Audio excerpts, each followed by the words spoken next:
E aí galera, tudo bem? Todo mundo recolhido? Apesar da fala do nosso presidente, né? Então, em época de coronavírus, infelizmente a aula tem que ser assim por enquanto, aqui de casa, eu na minha, vocês na de vocês. E o tema de hoje é sobre Sócrates, esse lindão que aparece aqui, o livro sobre ele, porque ele não escreveu nada, como nós veremos. Então, a primeira coisa sobre ele já gera uma dúvida sobre a questão de nascimento e morte. Vocês vão encontrar duas possibilidades. Uma que ele teria nascido no ano de 470 e como ele viveu 70 anos, até 400. E outra vocês vão encontrar 469 até 399. Então o certo que nós temos é que ele viveu 70 anos. Não viveu mais porque não deixaram, como nós veremos daqui a pouco na questão do julgamento dele. Nós não temos muitas coisas sobre a vida. Sobre a questão da vida, duas curiosidades. O pai foi escultor e a mãe foi parteira. Quanto ao fato do pai ser escultor, isso não vai gerar muita questão mais adiante, mas a profissão da mãe, isso sim vai ser fundamental para um dos seus métodos chamado maiêutica. Maiêutica já é uma palavra diferente, né? Quantas que vocês encontram em português que tem 4 vogais em sequência? Tanto é verdade que a profissão da mãe foi fundamental, que maiêutica significa literalmente parto de ideias. Parto de ideias. Mas isso é uma questão para daqui a pouco, como nós vamos observar. O Sócrates tinha como certo, pelo menos ele apresentava assim, que teria recebido de Deus uma missão de poder ensinar o homem a cuidar da alma. Para ele essa foi a sua missão de vida. Como que ele vai fazer isso e quanto que isso vai lhe custar a vida por tentar mostrar a verdade para as pessoas, isso nós veremos adiante. Uma curiosidade também, se ele não tivesse vivido praticamente 5 séculos antes de Cristo, diríamos que os gregos copiaram a vida de Cristo para jogar no Sócrates, porque há uma semelhança muito grande de buscar a verdade, não ter medo de enfrentar as grandes autoridades de então, e justamente nesse confronto com as autoridades acabar morrendo, como nós vamos observar aqui. Então, nessa trajetória de 70 anos, uma atividade que era bastante comum do Sócrates é ir para a Ágora. A Ágora era a praça pública, é o lugar onde o ateniense se encontrava para debater os principais temas de então. E nesses encontros, nessas atividades de debate, de discussão, os temas mais comuns do Sócrates eram a coragem, a temperança, a justiça. Como vocês podem observar, não é por coincidência não, quem já leu alguma obra do Platão, e vocês estão lendo uma agora, que é a República, esses temas aparecem com uma certa constância. Principalmente na República, a questão da justiça. Eu sei que vocês estão lendo, porque tem que entregar uma atividade em breve. Observe que os 3 primeiros livros da República discutem exatamente a questão da justiça. Então, quando o Sócrates ia para a Ágora, para a praça pública, ele ia tentar convencer as pessoas de que algumas estavam equivocadas. Então, em momento algum, nesse debate, o Sócrates dizia o que a coisa era, mas ele tentava mostrar quando era necessário que a pessoa estava equivocada naquilo que acreditava. Isso vai lhe custar a vida por uma questão bastante significativa. Na época do Sócrates, era pessoa de destaque, não a pessoa que andava com o carrão do ano, a pessoa que era fazendeira, era um grande industrial, era a pessoa que tinha a capacidade de argumentar. Os grandes professores que eles tinham naquele momento eram os sofistas. Não sei se vocês se lembram, foi a nossa última fala antes da interrupção. O sofista não tinha preocupação com a verdade. Ele simplesmente tinha como meta convencer a pessoa. Sendo verdade ou não, isso não importava. Se eu te convencesse, por exemplo, que isso aqui não é papel, isso aqui é ferro, não há nenhuma questão quanto a isso. Porque o que importava não era se isso aqui era papel ou não. É a capacidade que eu tinha de convencer que isso aqui é ferro e não papel. Ora, quem tem esse tipo de preocupação, ou esse tipo de cuidado, de levar vantagem, e não de realmente levar a verdade, não tem compromisso com ela. Vocês poderiam estar me perguntando, professor, seria equivalente ao fake news hoje? Não, o fake news é mais grave ainda, porque para o sofista não havia uma preocupação em mentir, mas simplesmente de convencer, sendo verdade ou não. Quem propaga o fake news, ele tem já a intenção de levar uma mentira e fazer dessa mentira um aceite de verdade. Então isso tem sido bastante crônico, principalmente nessa situação que nós estamos vivendo agora. É triste saber que tem pessoas que ainda ficam se utilizando desse instrumento, que é crime, que só não foi piorado no Brasil. Houve uma matéria para que se triplicasse a pena para quem faz fake news, só não foi levado adiante porque o nosso presidente não permitiu. Então, não era exatamente uma fake news, mas simplesmente uma despreocupação com a verdade e simplesmente uma preocupação com o convencimento. Ora, tenta imaginar um grandão de Atenas, um camarada que era o figuraço, que seria uma espécie do ricão de hoje, aí, um camarada que é meio dono do lugar. Em cidade pequena tem os donos do lugar, né? Esse camarada está lá se exibindo na ágora, na praça pública, e de repente chega um camaradinha, dá uma olhada aqui no lindão, com essa beleza toda, nem alto era, e chega já fazendo uso de um dos seus métodos, que é a ironia. Ele chegava e engrandecia a pessoa, falou, rapaz, que homem de sorte que sou eu não sei nada desse assunto, posso te fazer uma pergunta, já que você sabe tudo? Bom, imagina um camarada que está ali, se mitidando, dizendo que sabe, se ele ia se recusar a esse tipo de proposta que o Sócrates teria feito. Então, quando o Sócrates começava a perguntar, se de fato a pessoa não sabia, entrava em contradição, e há quem diga que o despreparado não sobrevivia a 4 perguntas do Sócrates, e entrava em contradição. Ora, a partir desse momento, havia 2 possibilidades. Aquele que queria só se engrandecer e não de fato chegar à verdade, esse ficava triste, ficava aborrecido, ficava pé da cara com Sócrates. Aquele que buscava de fato a verdade ficava feliz, porque conseguiu, através das perguntas, observar que ele não sabia como imaginava. Então, esse ficava feliz com Sócrates. Então, essa galera que estava buscando a verdade tinha uma adoração pelo Sócrates, mas o mitidão que queria só enganar, se promover a partir de uma falsa fala, esse não ficava feliz. E esse ódio foi crescendo por parte dessas pessoas, porque tinha que tirar de cena esse velhinho de 70 anos, feinho, que estava ali, desmascarando os caras que eram os bons da boca. Mas como é que você derruba um camarada que era adorado pela juventude? Era um superstar naquele momento. Tinha que aparecer uma situação. E apareceu. O grego nesse momento era politeísta, ou seja, acreditava em vários deuses. Praticamente para cada situação, para cada força, havia um deus especial, um deus diferente. O que o Sócrates sugere? Não seria mais razoável imaginar que, em vez de ter tantos deuses, cada um com uma força específica, com poder específico, que houvesse apenas um e esse concentrasse todas essas forças e todo esse tipo de poder?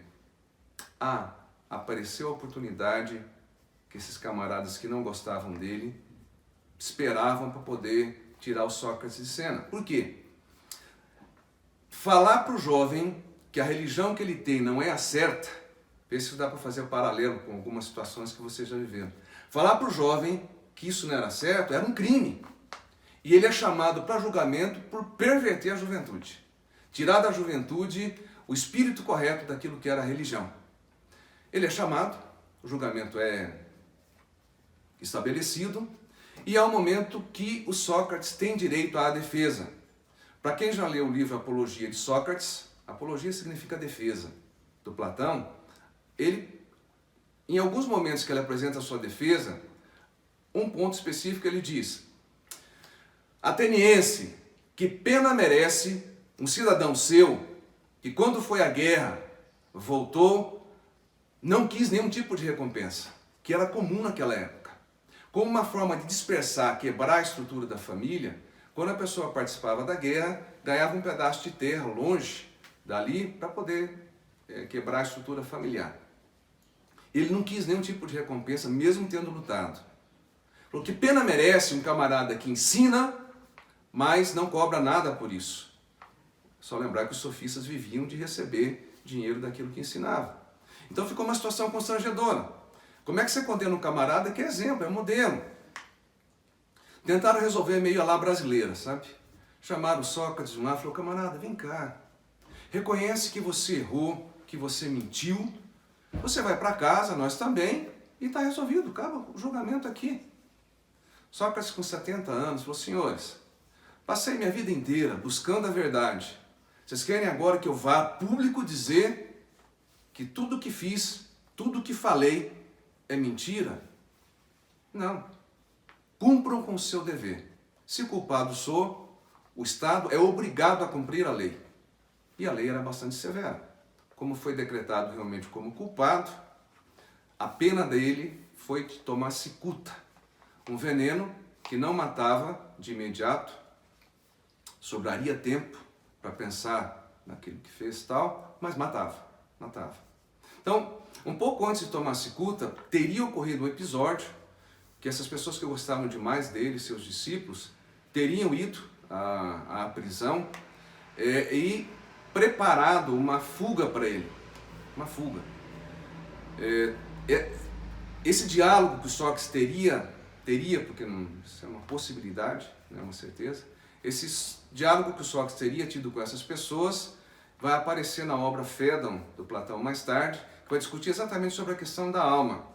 Ele diz, eu estou preparado, levei uma vida correta, buscando, primando pela justiça. Então, vou deixar um suspense agora, quando eu falar sobre a alma em Platão, esse episódio vai ficar mais claro, senão tira a graça depois quando eu falar mais tarde. Então ele se recusa a fugir, toma o veneno mais tarde, como disse, não viveu mais de 70 anos porque não deixaram. O veneno foi fatal e ele acabou morrendo. Sobre a questão da vida seria isso. Agora há um tripé que praticamente marca o pensamento de Sócrates. É difícil cravar com certeza porque ele não escreveu nenhuma linha. Então tudo que nós temos vem principalmente de Platão, um de seus principais discípulos, quando o Sócrates associa o conhecimento à virtude e a virtude à felicidade. Então, os itens a serem colocados na sequência agora, esses três são os mais importantes, além da questão de Deus, que como ele trouxe uma nova visão, que inclusive abriu espaço para que ele fosse condenado, sobre Deus também, umas 2, 3 linhas sobre isso. Sobre o método já adiantei alguma coisa da ironia, mas tem que falar um pouquinho sobre a maiêutica também. Sobre a questão do conhecimento, Sócrates diz o seguinte, o corpo precisa de alimento? Precisa. Tanto que nós estamos agora, no horário que está sendo gravado, final da tarde, daqui a pouco o almoço que nós tivemos já desapareceu, volta a fome, e se eu não comer, não vou aguentar, porque o corpo pede. Então o corpo precisa de alimento. E segundo Sócrates, assim como o corpo precisa de alimento, a alma também. A alma também precisa de alimento. A questão é que o alimento que serve para o corpo, infelizmente, não é o mesmo para a alma. O alimento da alma, segundo ele, é um só, que é o conhecimento. Aí sobre a questão de corpo e alma. Como ele buscava entender o que é a verdade, aquilo que de fato é, não aquilo que é transitório, ele busca no homem a essência do homem. E tem que buscar em 2 caminhos, que segundo a crença que se tinha de então, o homem era composto por corpo e alma. Por que o corpo não poderia ser a essência do homem? Porque a essência ela não passa, ela não é transitória. E nós sabemos que o corpo é. Até eu ia fazer uma montagem de uma cronologia da minha vida para mostrar que o corpo está em constante transformação.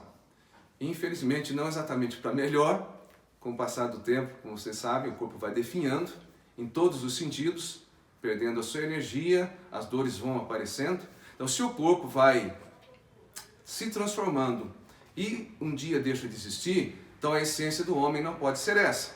A essência tem que ser aquilo que não é transitório. Então, o que é eterno, aquilo que não muda, que não morre, é a alma. Por isso que ele colocou a alma como a essência do homem. Insisto, por que não o corpo? Porque a essência é aquilo que não muda. E o corpo está em transformação e um dia, simplesmente, a vida se esvai, desaparece dali. Enquanto que a alma não, na crença que já se tinha nesse momento, a partir dos órficos e tudo mais, dentro da Grécia de então, ou pelo menos em Atenas. Tá? Sobre essa questão do conhecimento e sobre a questão da alma, só uma particularidade. Alma aqui não é no sentido cristão que nós temos de questão religiosa. A alma equivale à razão, é a consciência intelectual do homem. É esse entendimento que se tinha na Grécia de então. Então, qual é a ideia que o Sócrates tinha? Quando você alimenta a alma com o conhecimento, ela automaticamente vai se aperfeiçoando e leva o homem à virtude. A palavra virtude em grego é areté, e não tem a mesma conotação que nós damos, de um modo geral, dentro do cristianismo, ou de um modo geral, fora da questão da filosofia grega. A virtude se aplica a qualquer ser. Vou tentar me explicar. O que é a virtude? É levar qualquer ser ao aperfeiçoamento daquilo que ele tem que ser. Por exemplo, o que seria uma cadeira virtuosa? A melhor cadeira possível na condição de ser cadeira. Então, quanto mais se aperfeiçoa, mais virtuosa é a cadeira. Uma caneta, se ela é feita para escrever, então, quanto melhor se escreve com aquela caneta, mais virtuosa seria aquela caneta. Ora, nós sabemos que se a essência do homem é a alma, é a razão, então como que se chega à virtude do homem? Aperfeiçoando aquilo que ele tem de melhor e aquilo que lhe faz de fato ser homem diferente dos outros seres, que é a sua razão. Então, por isso, virtude é o desenvolvimento da razão. Fazer do homem com o maior conhecimento possível, porque, segundo o Sócrates, e talvez aqui, eu diria, um excesso de otimismo do Sócrates, a pessoa não peca por má fé, por má vontade, peca por ignorância. Essa palavra pecado eu estou me utilizando a partir do Antecere Reale, que são escritores italianos. Eles traduzem, na tradução para o português ficou como pecado, mas a palavra pecado é estranha para o grego, mas enfim, como foi utilizado dessa forma eu vou manter. Diria então que o homem erra, segundo Sócrates, não por má fé, mas simplesmente porque ele não conhece. Então, na concepção socrática, a partir do momento que eu sei, que eu conheço, eu não me permitiria errar. Porque se eu sei o que é certo, eu sei aquilo que me desvirtua do que é certo, eu não vou procurar. Porque o que justificaria eu buscar aquilo que me desvirtua, literalmente me desvirtua, me faz pior? Então ele diz, quando o homem não se desvirtua do conhecimento, ele está entregue ao vício. Então o vício é no sentido que o homem ignora, que ele não conhece e, portanto, se permite errar. Isso, gente, nos leva a um outro ponto bastante rápido de ser falado, que é a questão da liberdade em Sócrates. Por mais contraditório que possa parecer, mas não é, Sócrates diz, quando que o homem se torna livre? Quando ele tem autocontrole. Quando ele controla os seus instintos, as suas vontades. Mas eu estou me controlando e sou livre? Exatamente isso. Exatamente isso. Nós estamos agora no momento da quaresma, talvez fique mais fácil de entender. Para quem não é católico, eu sei que não segue, mas mesmo para quem não é, sabe como é que funciona a coisa. Agora as pessoas fazem, né? Deixam de comer carne, deixam de comer chocolate, tomar refrigerante, bebida, seja lá o que for. O que tem a ver isso com autocontrole? O desejo, quando você fala que não vai comer o chocolate, não quer dizer que o desejo não venha. E parece-me que é uma tentação mesmo. Se você faz o propósito de não comer chocolate, nunca vão te oferecer tanto chocolate na vida como nessa época. Se você fala que não vai comer carne, pode ter certeza, cada final de semana vão te chamar para um churrasco. E assim por diante. Então, como é que eu provo que eu sou livre? Mesmo estando absolutamente tentado eu provo que eu consigo me controlar. Então, isso é ser livre. Porque se o desejo tomasse conta de mim, ele seria o meu dono e não o contrário. Então, como é que eu demonstrei que eu sou livre? Pelo fato de eu conseguir controlar o desejo que estava me tomando conta. Então, eu sempre coloco como exemplo, porque é muito forte, me acompanha de longa data.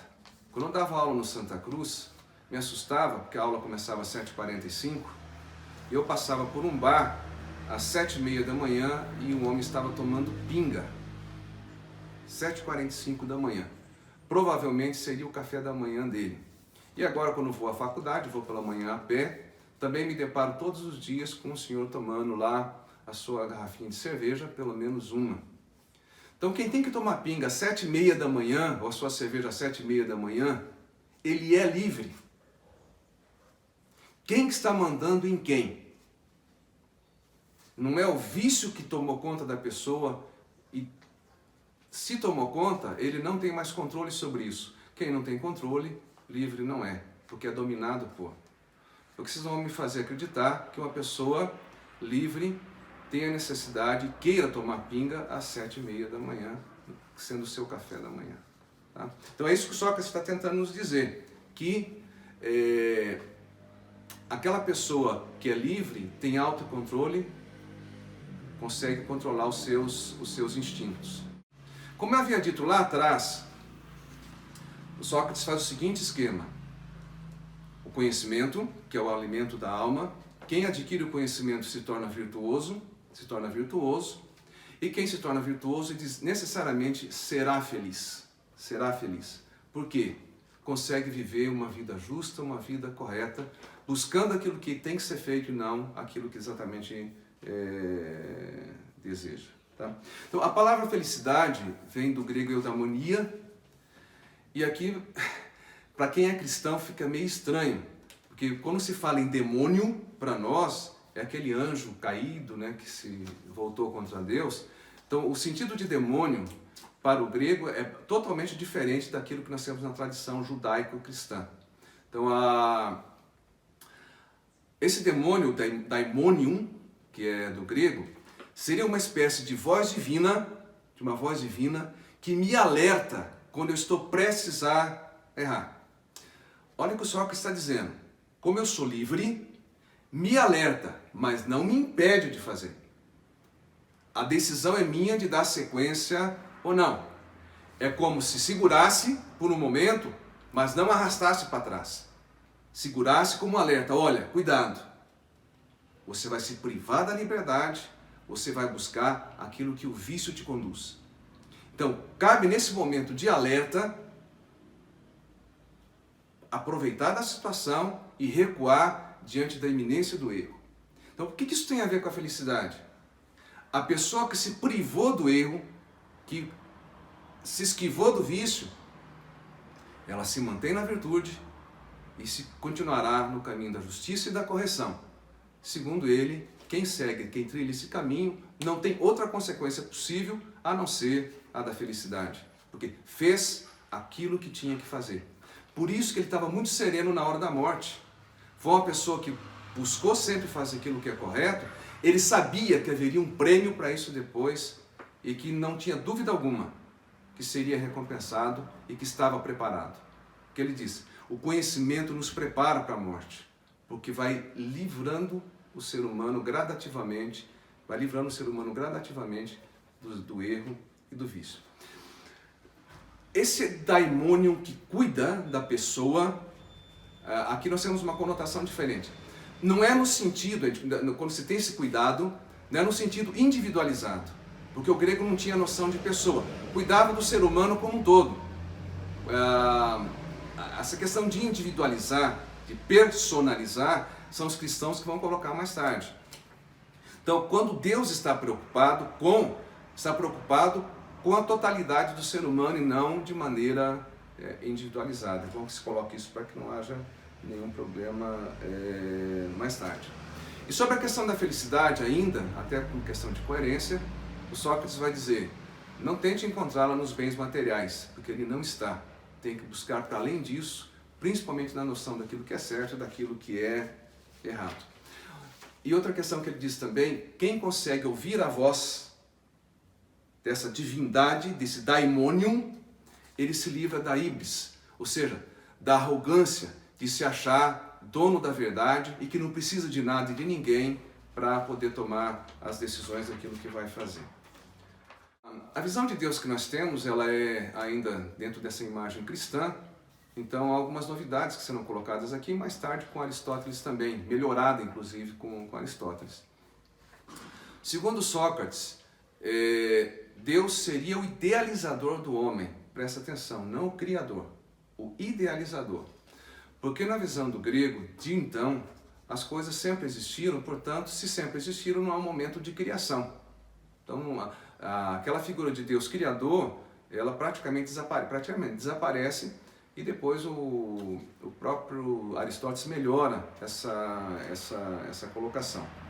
Ele diz que é uma atividade ordenadora dos seres, Deus, e se não é causa inicial, é causa final.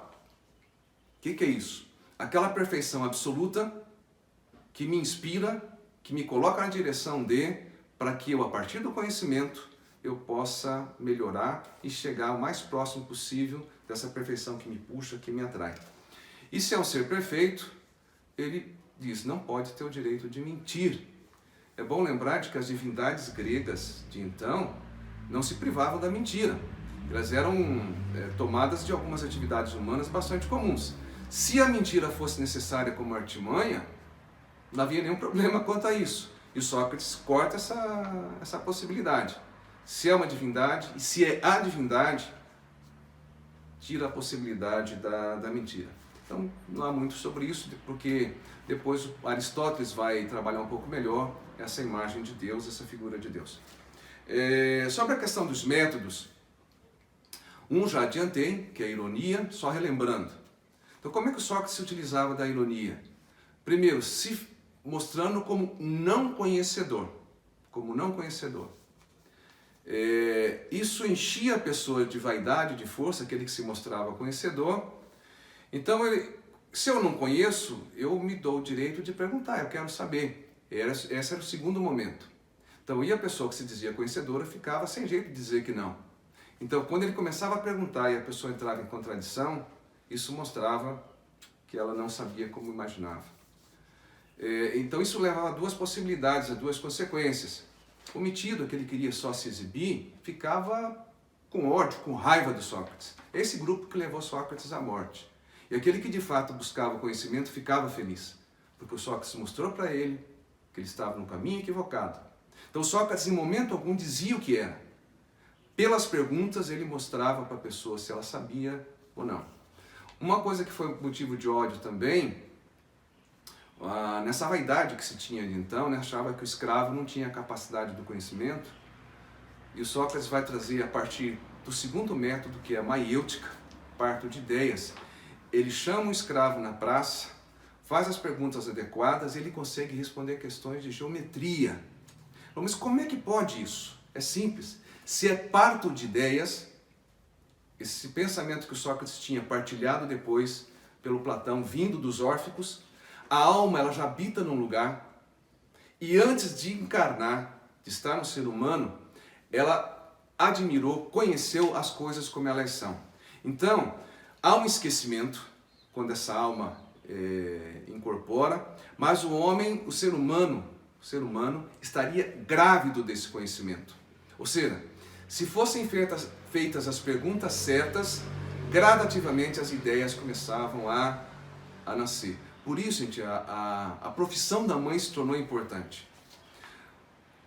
Não é uma atividade comum agora, talvez no interior do Brasil, isso ainda continua o trabalho da parteira. Eu, graças a uma parteira, quase nem nasci, né? Porque ela disse que eu nasceria no dia seguinte, já estava praticamente morrendo, então não tenho uma dívida muito grande com parteira, não. Mas é a parteira que faz o bebê? Não, o bebê já está feito ali, o papai e mamãe já acharam um jeito de fazer a criança. Qual é o papel dela? Facilitar o nascimento. Então, o educador, esse que vai perguntar, ele não vai criar o conhecimento. Ele vai criar instrumentos para que a pessoa já grávida do conhecimento, simplesmente, literalmente, literalmente não, mas pegando a figura que está aqui colocada, faz nascer a ideia que estava ali, que ele estaria grávido dela. Só voltando a duas questões, há uma frase, diz que é do Sócrates, não é? Conhece-te a ti mesmo. Estava no templo de Delfos, mas ele se utilizava muito dessa frase dizendo, como é que o homem vai se conhecer? Não é voltando para a matéria, para as coisas exteriores. Ele tem que se voltar para a sua essência, que é a sua alma. Então, é na alma que o homem está verdadeiramente como ele é e como ele deve ser. E a outra é, tudo que sei é que nada sei. Aluno adora essa frase em dia de prova. Ele diz que a única coisa que ele se lembra é que tudo que sei é que nada sei. É um bom começo para falar do Sócrates. Mas se parar por aí, infelizmente a nota não vai se alongar tanto. O que ele quer dizer com isso? De novo, é de uma amostra da humildade do Sócrates. Ele nunca gostou de ser chamado de sábio, disse que não era sábio, não era, por mais que as pessoas insistissem nisso. Ele diz, diante do conhecimento de Deus, quem sou eu? Ele não está se colocando na condição de burro daquele que não sabe nada, não é isso. É simplesmente uma comparação. Diante da onisciência, do conhecimento absoluto de Deus, quem sou eu para querer ter a arrogância, a híbris, de querer se mostrar conhecedor? Então, essa comparação que motiva essa frase. Ele diz, diante de Deus, tudo que sei é que nada sei. Então, galera, espero que vocês tenham gostado, que tenham aproveitado desses momentos aqui, mesmo que à distância. Mas, em poucas palavras, não dá para alongar demais, porque o que se sabe do Sócrates vem principalmente do Platão. Então, quando nós falamos do Platão, muita coisa evoca aquilo que, em tese, o Sócrates teria puxado, ensinado, alguma coisa assim. Boa recuperação a todos por aí, bom cuidado e até!